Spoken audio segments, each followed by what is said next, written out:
All right, good morning, everybody. Good afternoon, good evening, wherever you're joining us from. My name is Gaurav Shekhar, and I'm the Program Director of the Graduate Business Analytics Program here at UT Dallas for the online as well as the on-campus flex version.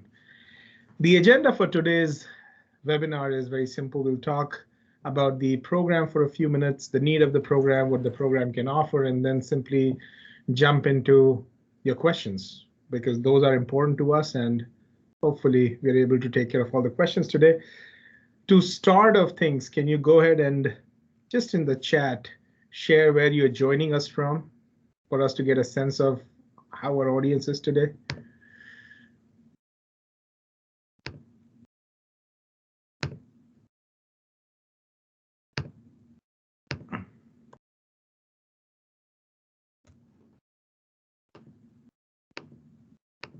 All right, we do see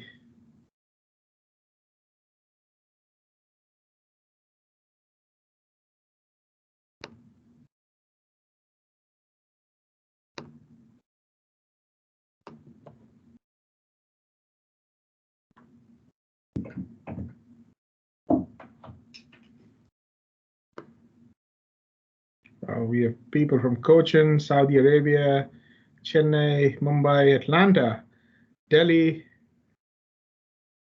pretty joining from India, Dallas, North Carolina, UAE. We have got a mixed bag today. Very good. Mumbai, Texas, Hazlet. Wow. Pune, Hyderabad, Bangalore, Pillai. Very good. Well, thank you folks for joining this morning. Again, it looks like we, just like every time, we have a good set of people from all over the world. We're very thankful that you joined this morning, and the next 1 hour is going to be something for you to learn about why UT Dallas, because that's probably a question that you have.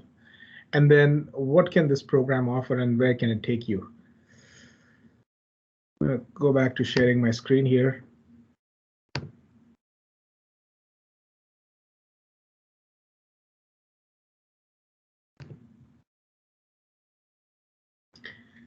Even before we jump into why business analytics at UT Dallas, the bigger question that comes up is that why business analytics at all? Why does the world really need business analytics professionals? Is this something new, or is this something that was not happening the way it is happening? Why is there so much of focus and emphasis and everybody's trying to build analytics practices? The reason is very simple. We say that data is everywhere. Data is indeed everywhere, and data was always everywhere. If you think about any computer system, especially people who work in the IT computer industry and they have been working around systems, what is the single need for any of the systems in place?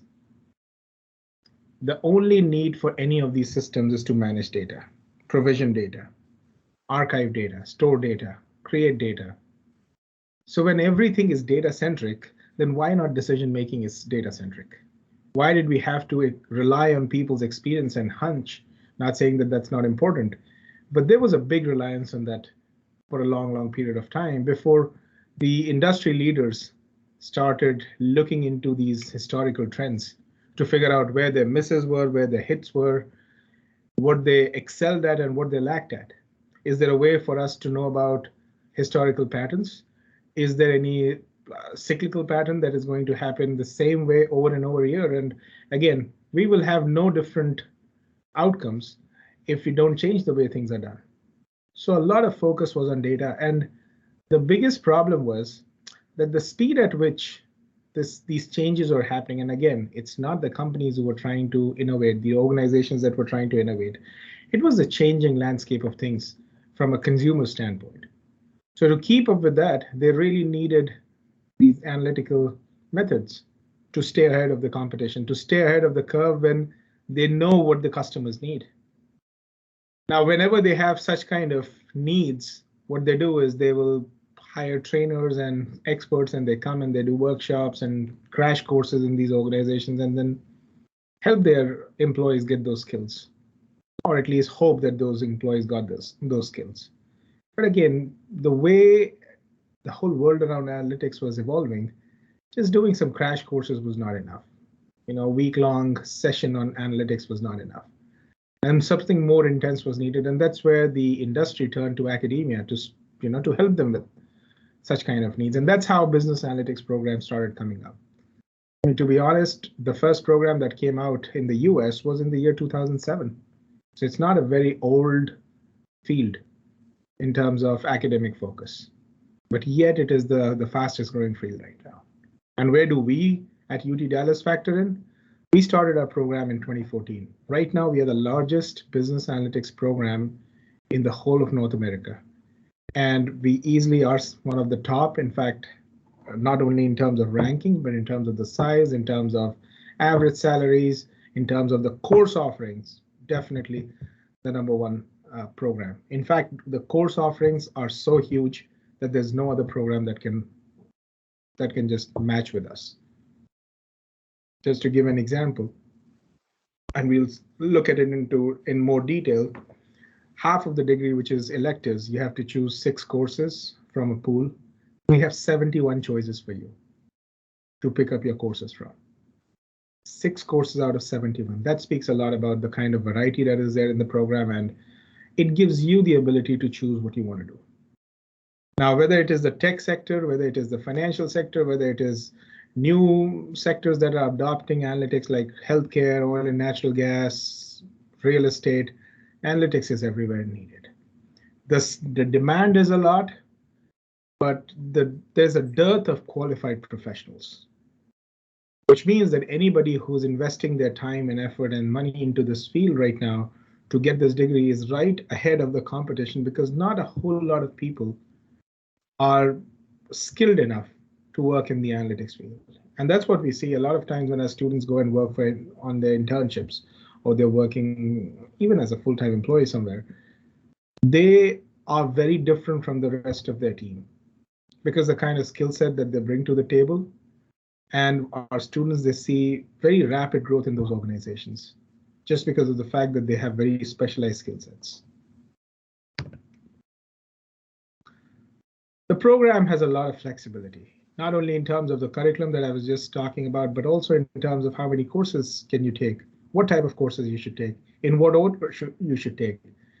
All that is flexible. When you should take it, in the morning, in the afternoon, the evening, you should take it online, in class. There are tons of options there. In fact, not just that, but also we emphasize a lot on extracurricular experiences, making sure that there are tons of employers that come in. You have that first-hand opportunity to talk to them, and we do that. And we do that in a way that students get the ability to pick and choose what they want to do. So there's a lot of flexibility there. As far as the duration of the program is concerned, this degree can be finished in 9 months. 2 long semesters and you're done with the program. The max you can take is 6 years. Most of our students end up doing it in 1.5, 2 years, but I'm just saying that even that, the length of the program, you can define yourself. The other part which is important is engagement. And why engagement is important? Because this is a business school. A lot of things cultivate here, like your network, your connections, your experiences, the kind of courses you're taking, competitions. And for that, we want you to be engaged. Now, you can choose not to do any of those things, just attend your classes and be done with it. That also will provide you a rich enough experience. But if you really want to augment your time here at the school, there are tons of things. In fact, to a point that you will feel like there are more to do than what you can do. And actually, that's a good situation to be in. Rather than having dearth of opportunities, you have too many of them. And finally, we are very focused on outcomes. Outcomes are important for us because at the end of the day, what we are doing, if it doesn't yield any results, then there's no point of doing it. We evaluate things very closely to figure out, okay, what's the best way or a better way to do this so that it helps our students. Why MSBA at UT Dallas? We are the largest in the country. Our starting salaries for the past 3 years have easily been in the range of about $100,000. That includes the base compensation, any signing bonuses, any additional bonuses you get at the end of the year. And this is a program that has been graduating the most number of students for the past 2 years, easily, at UT Dallas. This past spring, which was the last class that graduated, we had 313 students that graduated. And despite the fact that we have such large classes graduating, we still are hitting those numbers.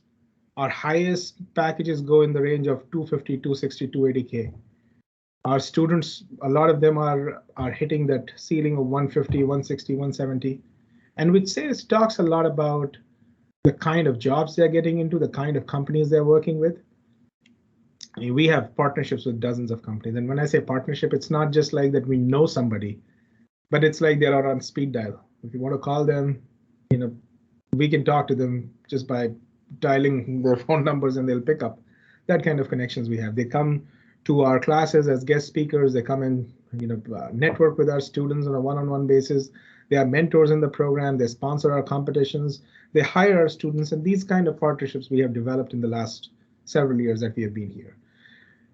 Now, UT Dallas is known for its return on investment, which means if you take an education loan, we are #1 in the state of Texas in terms of paying it back. And yes, we have some great institutions in Texas, UT Austin, Texas A&M, but we're still ahead of them. And then when we talk about business analytics, it happens to be the #1 program at UT Dallas, where the return on investment is right on the top. So just to give an example, any financial institution, if you take a loan from them, they'll give it to you for 7 to 12 years. That's the payback period. Our students on an average are taking anywhere between 2 to 3 years to pay it back. And it's not like that they're hand to mouth when it comes to their sustenance. They are able to support their families. If they have to send money home, they can do that. They lead a comfortable lifestyle and they chip off their loan slowly. And they're able to do that in 2 to 3 years. We had a student very recently paid off the entire student loan, which ran into $50,000, $60,000 within 10 months. So again, the reason I'm sharing these numbers with you is for you to know that if you come to UT Dallas and you do things the way we recommend you, we guide you to do, there are a lot of successes that people have created here. In terms of internships, almost 600 internships for the last 2-3 years that we've been seeing, the numbers, that's the average. Students tend to earn anywhere between, I would say, $20 to $25 an hour. 24, what you see, is in line with the industry standards. So when you look at an internship and a full-time job, the ratio of the pay is 1:2. You earn $1 at an internship, you earn $2 at the full-time job. So this also is somewhere in that same range of $100,000 when you look at the $24 an hour and compare it with the full-time, of course. There are 10 tracks in the program, and in a moment I'll take you through the catalog just to show you what those courses are, but 36 credits, which is 12 courses. 18 of them are core, 18 of them are electives. And we have all these different tracks in accounting, cybersecurity, data engineering, data science, decision operations, financial, healthcare, marketing, social media, enterprise systems. This is the Flex program that we are talking about. Our Flex program is our on-campus state-funded program.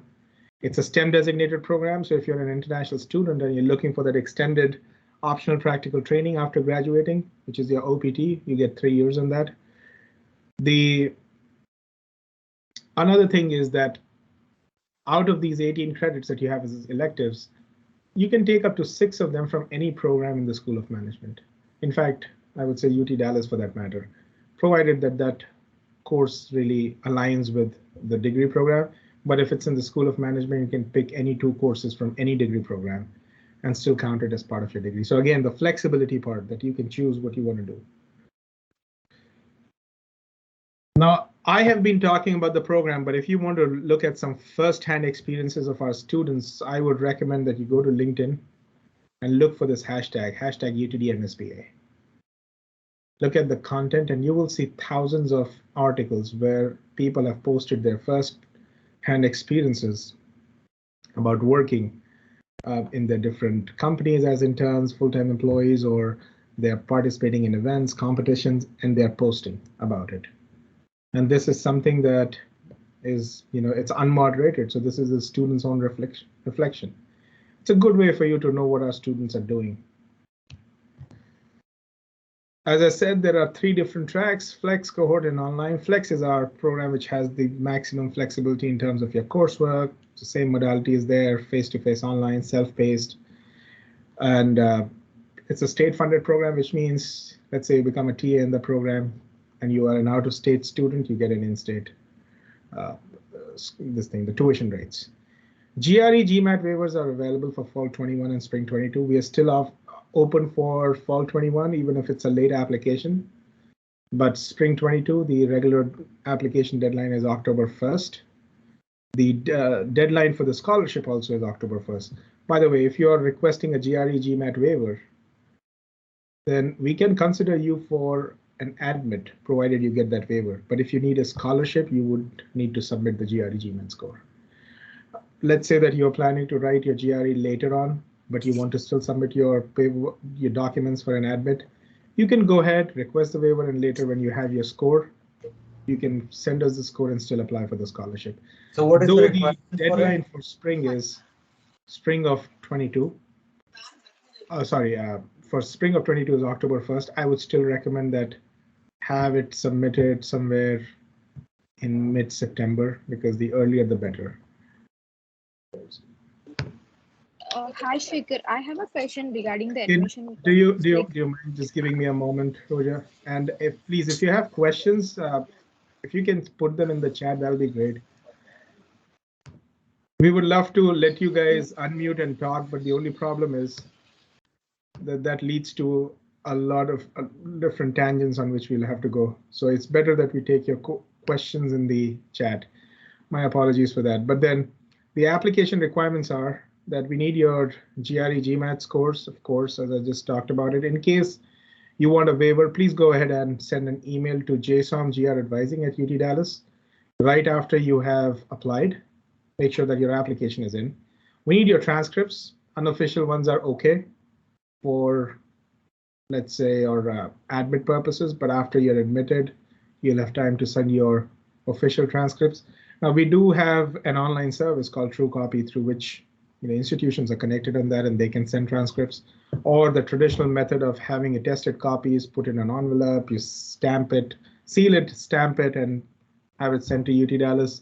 The third thing is, in the pandemic, one of the things that our admissions office let people do was that you could get your institution, your undergrad institution, to send attested copies from their official email address to UT Dallas. So that was also accepted. We need one resume, one letter of recommendation. Now this LOR can come from either your former professor, instructor, or maybe say a colleague, which your manager, somebody who has worked with you. One letter of recommendation is all we need.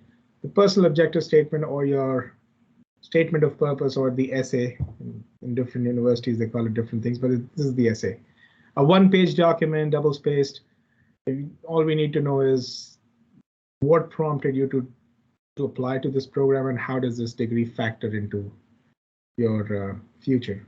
Even if it goes beyond a page, not a problem. Don't write a very big essay which goes into 5-10 pages, but a couple pages should be okay.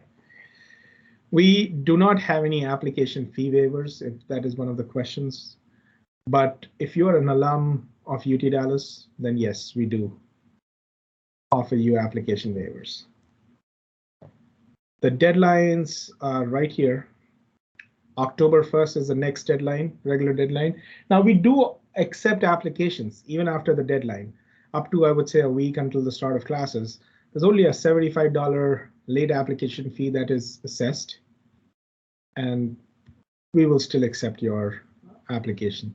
Now, whether it's a late application or an application made in time, any of these fees, they are waived for UTD alums.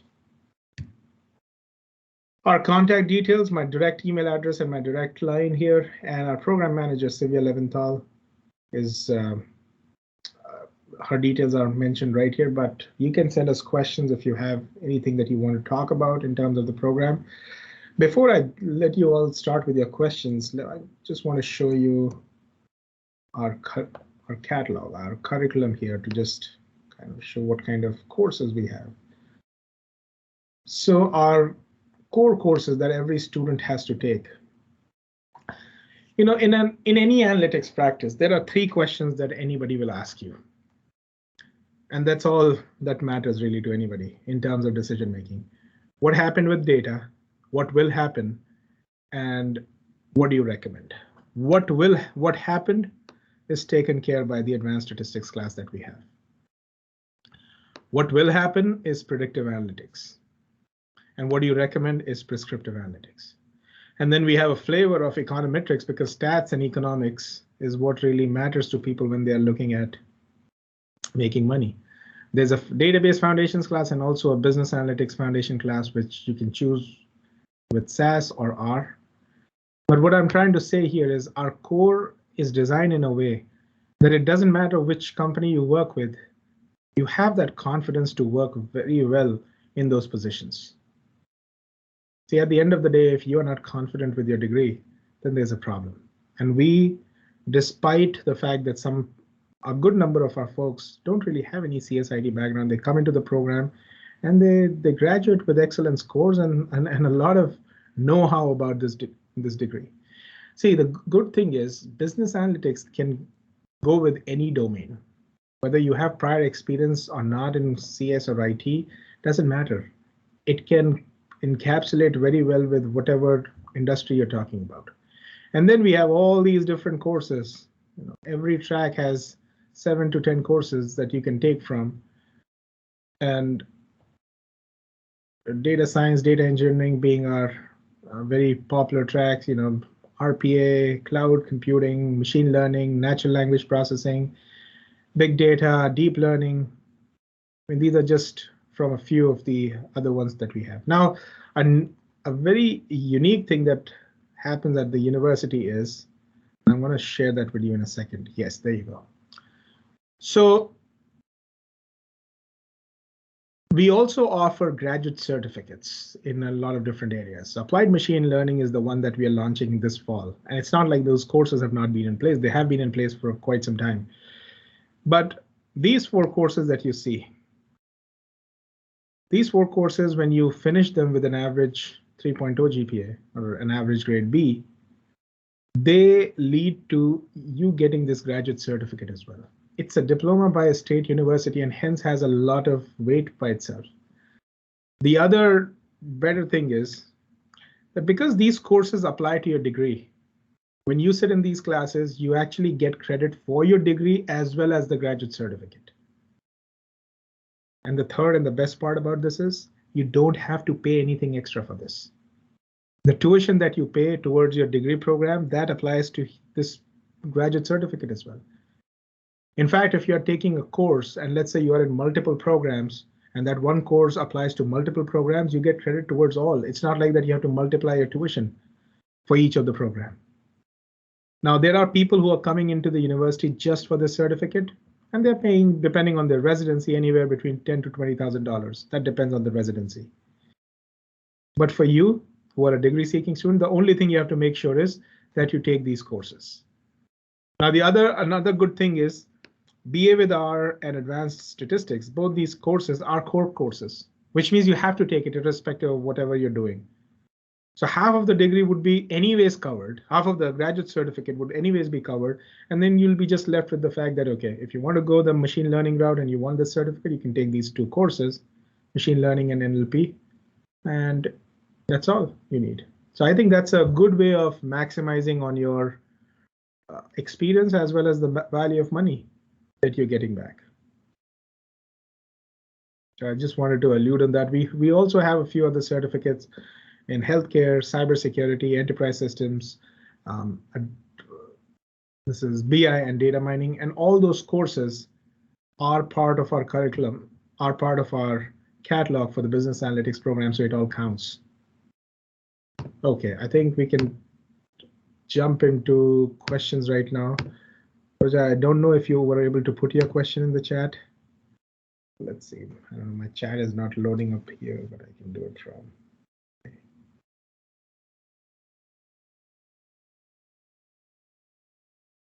Hi, Shekhar. May I request a question now? Like, can I have a question? Sure, go ahead. Go ahead.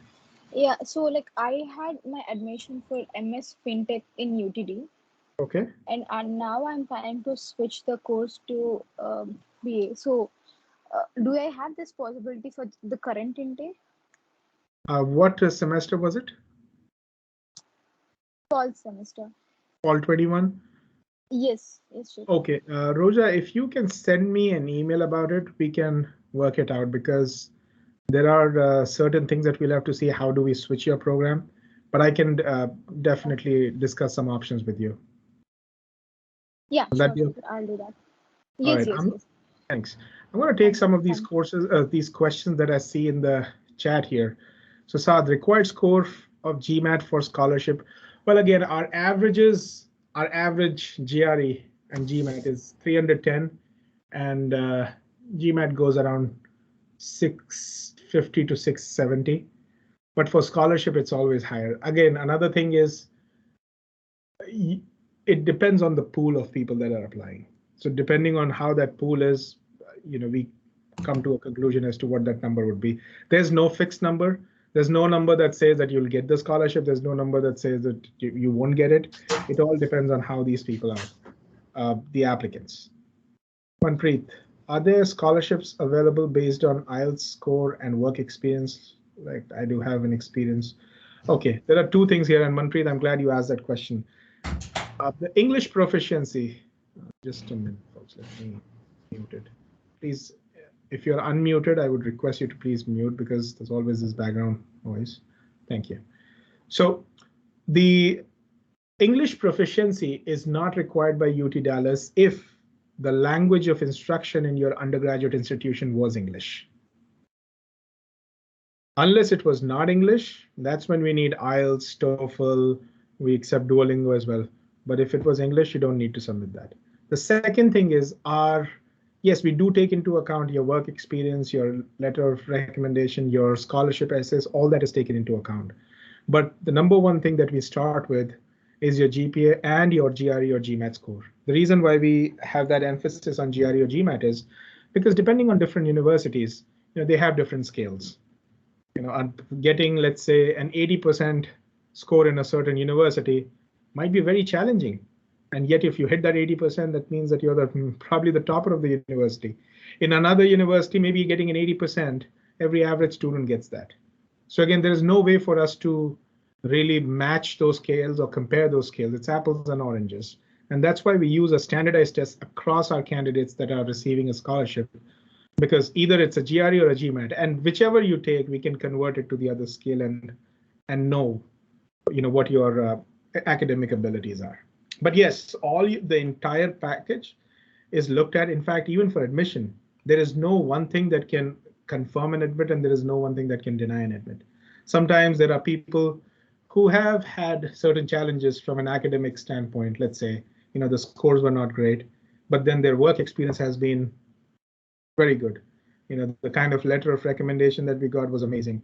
We've always had these people that were not very academically sound. I mean, they would get average scores, but then later in their life, they are filing patents and all that counts towards your application. So we have a very holistic way of looking at your applications. I hope that answers that question. Rashmi, I've heard we can apply for scholarships after first semester. If yes, could you list the requirement? Well, once you're a continuing student, so let me take a step back. New students can apply for scholarships in the fall and the spring semester, whichever is your first semester, you accordingly apply. But once you're a student at UT Dallas, you only apply in fall. Why? Because, for example, our Dean's Excellence Scholarship, where you get $1,000 towards your tuition. And if you're an out-of-state student, you get the ability to pay in-state rates for 2 semesters. If you're in the fall and you're a continuing student, you get that benefit of fall and spring. For new students, again, you do get it for 2 semesters, but for continuing, we just restrict it to fall. But having said that, for continuing students, there's another opportunity, and that is TAships. If you become a TA, and you cannot become a TA in the very first semester of your program, you can apply in the first semester to be a TA for the second semester, but not in the very first semester. So TAships are a semester to semester thing. And what it does is, if you're selected as a TA, then you not only get $1,000 per month, that's your pay after taxes, but you also get, if you're an out-of-state student, you get the ability to pay in-state tuition rates. And in-state versus out-of-state is about 2 times. That's the difference. So you save a lot of money there. Okay. Next one. Just want to make sure that I've answered these questions. Please bear with me. I don't know how many of you use Teams, but sometimes Teams can stop being a team player. Okay. Akram, what's the turnaround on GRE GMAT waivers? I qualified for AACSB waiver and submitted my application yesterday and had emailed advising, but I've not heard. Well, Akram, it takes about a week for them to get back to you, especially if you have an AACSB waiver and you qualify for that. I mean, that'll be fast. We don't really have to go through a lot of hoops to get your waiver. AAC, and for the rest who are wondering what an AACSB waiver is, if your undergraduate institution is an AACSB accredited institution and you have a 3.6 GPA, you qualify for an automatic waiver. You don't have to send anything to us. But still, if you send an email to advising, they'll be quick to look around. Well, our advising tries to return emails as soon as possible, but it takes sometimes a couple of days before they can do that. But within a weekish, you would hear back about your waiver. If I get my waiver and I'm admitted, how long does it take? Would I have to take the GRE if I wanted for the scholarship? Well, Akram, again, the deadline is October 1st, but I would say do it as soon as you can. I mean, if mid-September is possible, go ahead with that. Because again, what if by the time you apply, most of the scholarships are given away? So that also depends on how many of them are available for us. So I would say target mid-September to third week of September, but don't delay it beyond that. And Kumari, can you please tell us about research programs at UTD? Well, we do have a lot of research programs. In fact, we are known as a research university for that matter. And especially talking about our department, the information systems department, in terms of research productivity, which means that how many of these researchers get published in top tier journals. Our department is actually the #1 department in the whole world in terms of research. And there are some top-notch folks out there who are researching. So absolutely, there are a lot of opportunities. If you have an idea and you want to research with our faculty, whether it's a tenured track faculty or a non-tenured track faculty, I mean, there are too many of them who are out there who can help. In fact, I'm a faculty advisor of a student organization called the Research Club. And what we do is we pair faculty with students and we let them work on research papers. And then by the end of the semester, they have something that can be published. In fact, the last round we did, I think 60% of the pairs of the faculty students, they got published. That was a good number there. On what basis are scholarships provided? We just answered that. I have a doubt about LOR. I started the application process for UTD as everyone is working remotely, working from home. My manager colleagues don't have access to letterhead of the organization. So email from, yes, to write and upload with a letter. Shavya, in that case, what you can do is if your manager can send it from their official email address, we will consider that as well. We can look at that, and in most of the cases we do accept it. But in case that's not possible, you can drop me an email after your manager has sent that recommendation. You can also loop me in that recommendation, and then I can take it up with my admissions team. Is there a link where we can see all graduate certificates and access to? Absolutely. Let me put that here in the chat. So the ones that we have in the department, oh, you know what? Let me send you all of them.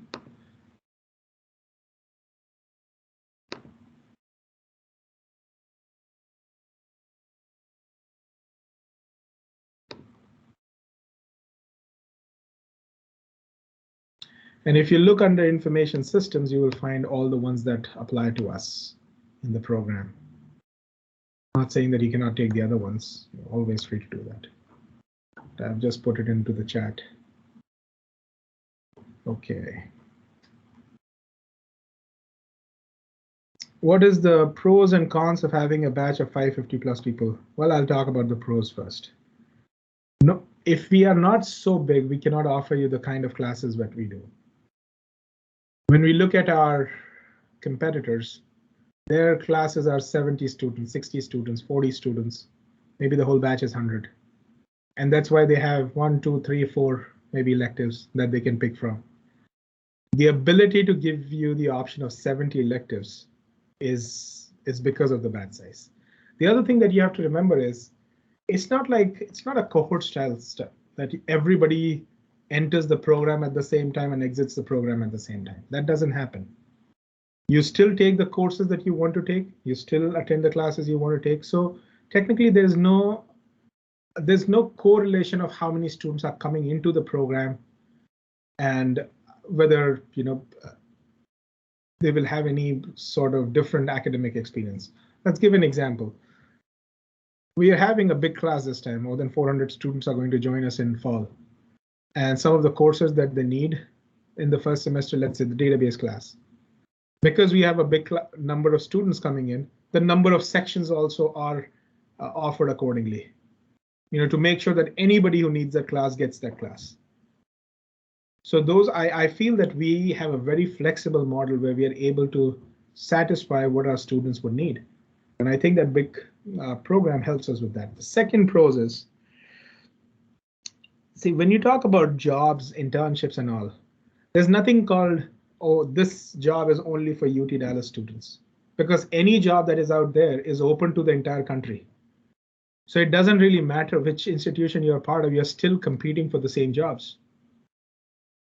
And I feel that having a big program, what it does is, see, there's a lot of talk about the latest trends, what's happening in the employer world, what companies are coming, how are you preparing, what are the assessments happening.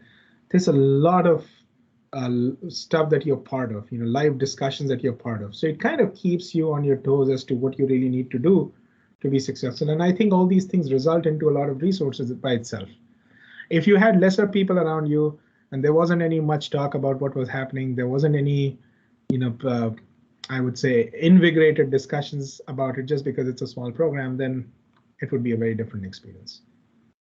I don't see any cons in this because there's no downsides of having a big class, because as I said, it's not like that all the 550 whatever students we're talking about will sit in the same class. They take courses as they want to. It doesn't take your freedom away. When are scholarships opening to apply for spring 22? This will be late August, so keep an eye on our scholarship portal. Is 3 years undergrad business administration degree accepted? Yes, it is. Can we submit our official transcripts after coming to Dallas? I would recommend sending them by postal mail beforehand, because let's say for whatever reason, they're not in the right format that is accepted. You will be in Dallas. So let's say that it's rejected for whatever reason. If you're back home, you can work on getting it again. And a lot of our students send it by postal mail, so don't worry about that. I got my admission into the MSBA program, but I am sorry, where did it go? It's too hard on my phone. Okay. But I was considering the dual MBA degree. How do I go about adding the MBA to my program? Well, Taha, what you can do is probably reach out to the MBA program, mba@utdallas.edu. A lot of our students do that they add an MBA as well, because an MS and an MBA together, separately it's 89 credits, but together it is 63. So you'd save almost a year and a half of time there. Reach out to mba@utdallas.edu. Let them know that you have a business analytics program. If you want to send an email to me as well, do that, and I will connect you with my colleagues in MBA, and they'll sit with you and figure out how to add that MBA. Hansel, do you accept applicants without work experience? Oh, absolutely. We need people without experience. We need people with some experience. We need people with a lot of experience, because every group of these people bring a different kind of experience to the table, a different kind of value to the table. So we absolutely need these people. So yeah, work experience is not a mandatory thing. The only thing which is, again, I would not say mandatory, is the fact that you should have taken a calculus-based course in your undergrad degree. If you have not taken a calculus class, and it's just one course is enough, then what we do is we ask you to take a program prerequisite course in the first semester, and that takes care of the calculus requirement. Can I apply for certificate program, a certificate program on campus, average placement, career assistance?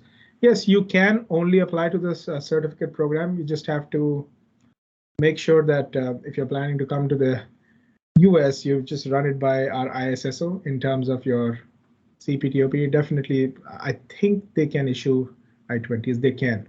I'm 99.9% sure. Again, the resources, we don't discriminate between programs. So whether you're a certificate seeking student or a degree seeking student, it's the same. The only downside is there are no scholarship opportunities for certificate seeking students, or we cannot offer you a TAship because you're a certificate seeking student. That is open only to our full-time, not scholarships is for anybody, part-time or full-time, but TAships are only for our full-time students. Do we need to apply for TRA? No, and because you cannot get it in the first semester. Once you're here on campus in your first semester, you can apply to be a TA for the second semester. We do need your UTD GPA before we can make that determination. Can we do credit transfer from another? Oh, yes, you can. In fact, there is a process to do that. I think we can do up to 9 credit hours. Saad, if you send me an email, I can loop you with advising, and I can also send you some links through which you can start the process. Manpreet, you're welcome. Saman, my IELTS in general, not one, does it matter if I have academic IELTS? Secondly, if I gain GRE, well, again, Saman, your IELTS and GRE both are different. So we need your IELTS for your English proficiency, and GRE is separate for your academic abilities. So again, even though it has a verbal section, we don't look at that verbal section to determine your English proficiency. If the language of instruction in your undergraduate institution was not English, then definitely we need IELTS is acceptable, TOEFL is acceptable, even Duolingo, the language app. If you get a 105 there, that's all that we need. I'll be joining fall 21. This is R. Saxena, and I have enrolled for classes. Now I am seeing 6356 has been changed from one professor to another. So the reason why that has changed is because the teaching situation has changed. Okay, Professor Saurav is moving out for another assignment. So that's why Professor Srivastav has been put in his place. And he has been a great resource in the program because he comes with decades of experience as an executive at ATOS. And he joined us full time, I think 2 years ago. So yes, he's a great instructor himself. Can you provide details about work options while we're studying? I don't know whose name is that, but that's an excellent question. You can, there are a couple things. You can start an on-campus job from day one. Just have to be in the US because we cannot let you do that if you're not here. On-campus job is one. TAship is another way to do some work. Then after you are done with 18 credit hours, that's the point at which you can start an internship. You need 18 credit hours before you become eligible for an internship. So internship can happen for 1 full year. The max you can do is 364 days. And then after that, of course, if you're an international student, you can start your OPT where you don't need additional sponsorship for 3 years. For domestic students, you can just simply start your full-time job, your internship, whatever it is. But irrespective of the fact, whether you're a current student or an alum, our career services are still open. We never stop them from assisting you for whatever job changes and stuff you want. In fact, one of the things that we are right now working on that will launch in fall 21 is the business analytics alumni chapters. And one of the focus of those alumni chapters is people who are looking to change jobs after they graduated from the program. What resources can be provided? So that's there. Mahima, are there GRE waiver based on GPAs? Yes, so again, when we are waiving your GRE, we are looking at your undergraduate transcript to make that determination. The question to ask is when we are looking at your transcript is, if this person was to write the GRE, would they be successful? Would they get a score good enough to get admission into the program? So we definitely look at your transcripts. I'll be joining this fall. after being told what I choose, which are traditional person, but now it shows hybrid online. Why is such a change? Well, Setu, so again, even if you're coming to campus and it has moved to flexible, it doesn't affect your ability to come into those classes and attend them in person. Flexible mode has been opened up for a lot of classes, and you're trying to see if we can expand that more. Because, say, for example, there are a few of our students who are unable to come to the US at time. If they want to attend those classes, there is a way for them to attend it remotely. But once you're here in the US, you can sit in those classes, and every class, unless it is a designated online section, and all those sections have a suffix of 0W. Unless it's a 0W section, everybody else who can come. Somebody unmuted. Do you mind just muting yourself again?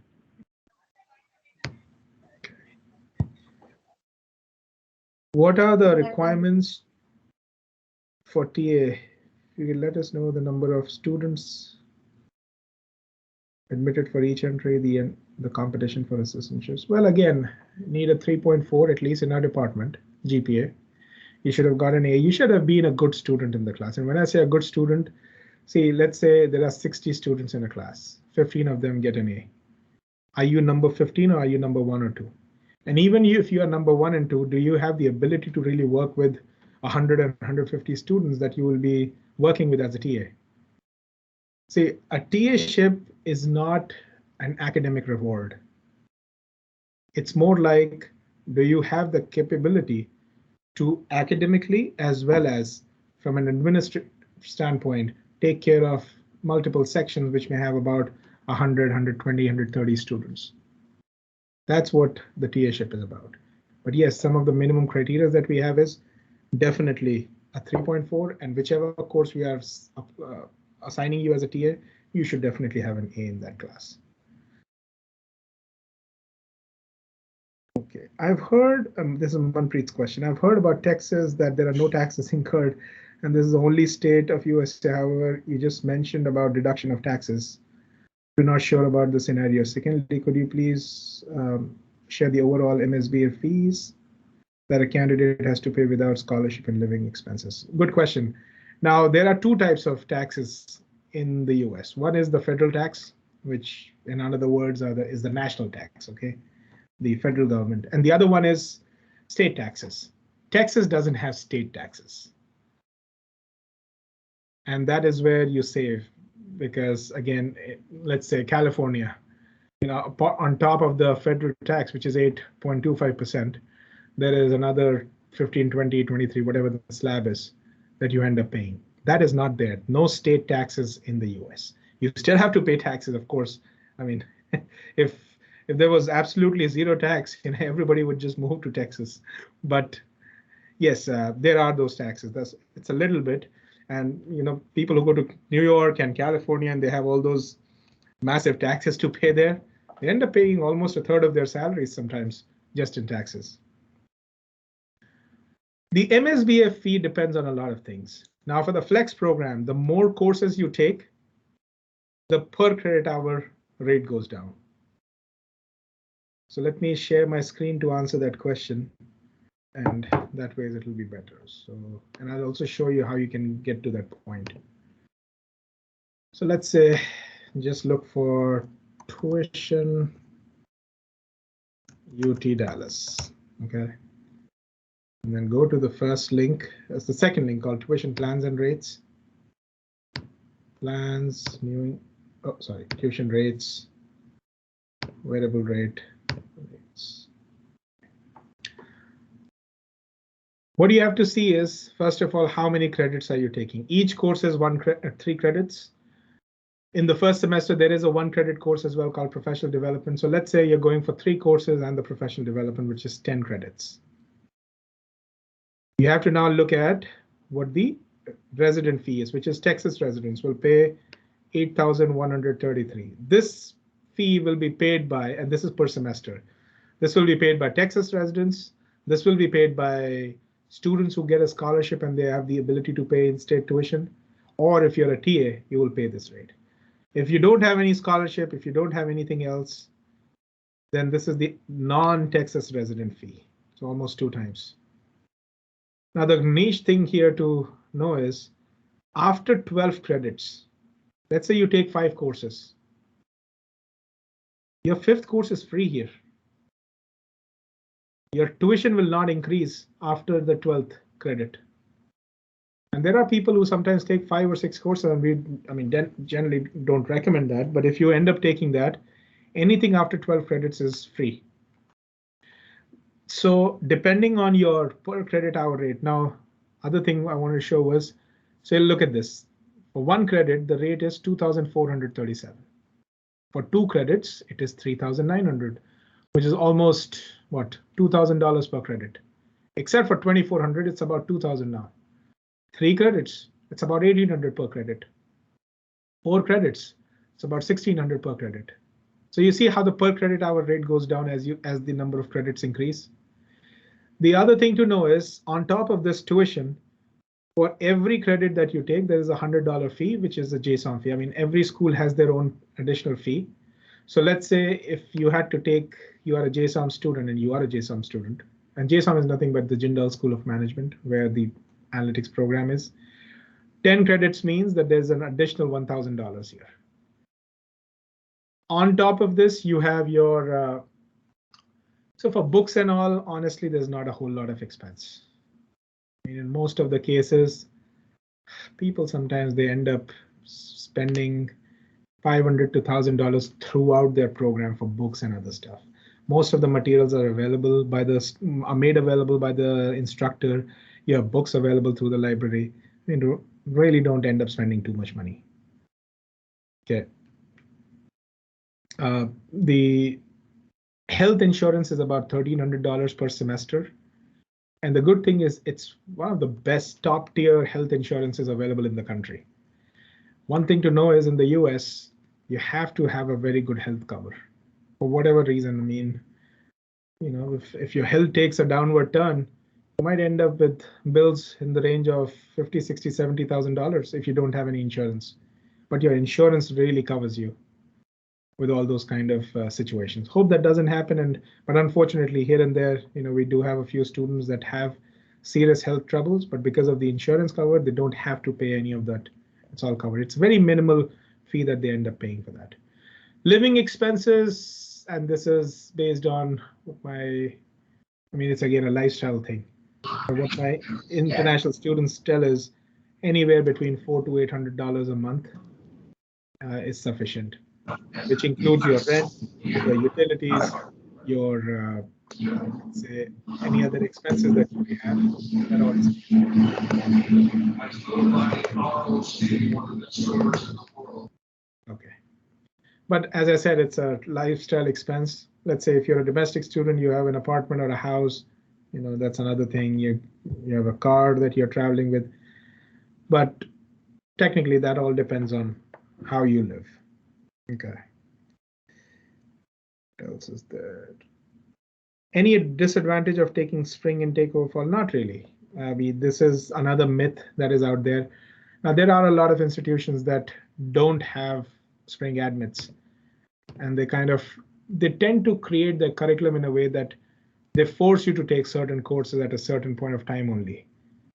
And they talk about all these summer internships and other stuff that only can be done during a specific amount of time. That's why it feels as if fall is better. Of course, fall students tend to do summer internships. Spring students tend to not do the first summer. But with the 18 credit hour thing that we have in the program, you're ready for a fall internship even if you come in spring. So honestly, there is no difference. Not with when you start, and there's no difference with which semester you graduate, because proportionally equal number of opportunities are available in fall and spring, irrespective of when you graduate. What's the right time to start applying for some internships in summer? As soon as you can. Different companies have different cycles. Sometimes somebody will turn around a whole interview in a matter of a week, and sometimes 2 months later you find out what the result is. What is the professor to student ratio in MSBA Flex? So again, our core classes can have anywhere between 50 to 60 students per class, and our electives can have anywhere between 20 to 40 students in a class. But we have more than 200 faculties here in the School of Management, full-time faculty and an equal number of adjuncts. So the ratio is really good. I would say from a school's perspective, it is about 30:1. We're a big school. Okay, I'm looking at the other questions here. What's the difference between a degree seeking and a certificate seeking? Well, a certificate is a short program. It doesn't give you a degree, and a degree seeking student is actually a master's degree that we're talking about, or it could be a bachelor's degree. In this case, it will be a master's degree. A certificate is not equivalent to a master's degree. It is still a graduate school's diploma, but it's not a full degree. What are the requirements for the Dean's Excellence Scholarship after my first sem? After your first sem, well, after that, it's UTD GPA and what you have done here in the school that counts. We don't look at GRE and all after your first semester. How can I apply for on-campus job? Well, we do have something called Handshake, which is our portal for posting any internships, any full-time jobs, and any on-campus jobs. Once you're a student, you create a profile there and you just look for opportunities and apply. I have submitted the application for spring 22 last week. How long will it be? It will be about 2 to 3 weeks before they get back to you. 2 to 3 weeks from the point of time that they have received all your documents. And as far as transcripts are concerned, unofficial are okay. Right at the end of this hour, so let me take a few more questions here. Shamant, I'm trying to register classes and see most of the professors I want to take is full, and there's a wait list of 15 plus. So if I choose other professors, it's not full. Also, can I waitlist myself? Well, again, there are two options. Either you take another professor which is available, and again, all of them are same. We have vetted them. We've made sure that they will be providing a standard experience. So professors, keep yourself. See, every professor has students that get really good grades, and then there are students that may not do very well in that class. And again, if the one that don't do very well in the class, you're talking to them and they end up giving you some review, of course, it will not be as favorable. Always take it with a pinch of salt, but then I would recommend at least get into the class. But let's say if you don't want to get into a class that has open seats and you still want another professor, get at least on the wait list. If you're not able to get on the wait list, connect with JSOM Advising and they should be able to. We are continuously evaluating these wait lists. And in case, the least that you should do is get on the wait list, because that will tell us that you are looking to get into that class. And that will help us prepare in case there are more sections or the cap needs to be increased, etc. But we'll take care of you. Definitely get on a wait list.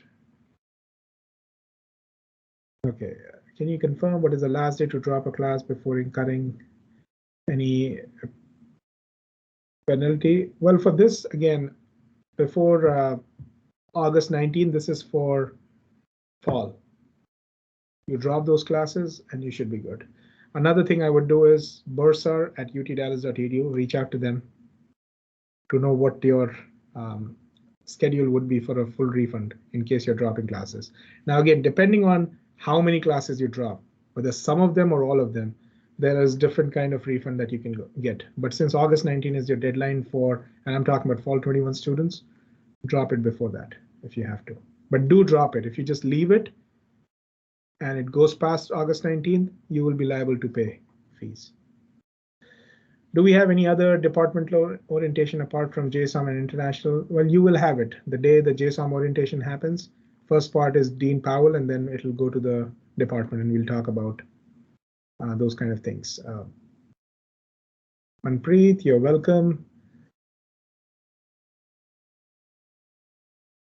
And please absolutely send your questions in case there are any that you have. When can spring entry students apply for internships? Well, Rashmi, you can start applying from the first month itself. Even if you're looking for a fall internship, that is something that you can always start applying as early, because as I said, there's timelines for each of the companies can be different. There are some that hire people 6 to 8 months in advance. There are some that will hire only in the month before the internship actually begins. Can I apply for the university housing facility for this semester? Fall, we have a huge wait list right now. But if you send me an email, I can connect you with a few people who can guide you for off-campus housing. What's the exact date of school start for fall 21? It is August 23rd. That's the first day of classes. Last question that I'm taking here. So I recently moved to US on H4. My husband has been Texas resident since 10 years. Will I be treated as resident? You will be treated as resident. Please do submit all your documents, because by default you'll be considered a non-resident, but after you submit your documents for residency, they will convert it. Residency@utdallas.edu is the email that you can send your questions to if you have any. Where should we apply for scholarship, and what is the chance of without GRE GMAT? Well, first of all, we do need GRE GMAT for a scholarship. And secondly, the question about where can you apply? So I'll just put that link in the chat. Right, the second.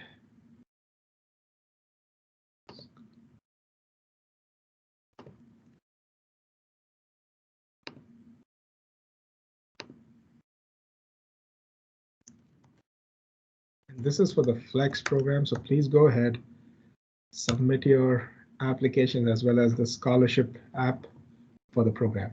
But thank you so much. I'm glad I was able to take all the questions here. Thank you for being with us this morning here in the warm city of Richardson. But we are very excited about the prospect of having you all join us soon in the next coming semesters. If you have any questions, please, you can send them directly to me at gaurav.shekhar@utdallas.edu. You can also send them to msbuan@utdallas.edu. But we hope to see you soon here at UTD. Well, you all have a great rest of your day, your weekend, and we'll meet again pretty soon.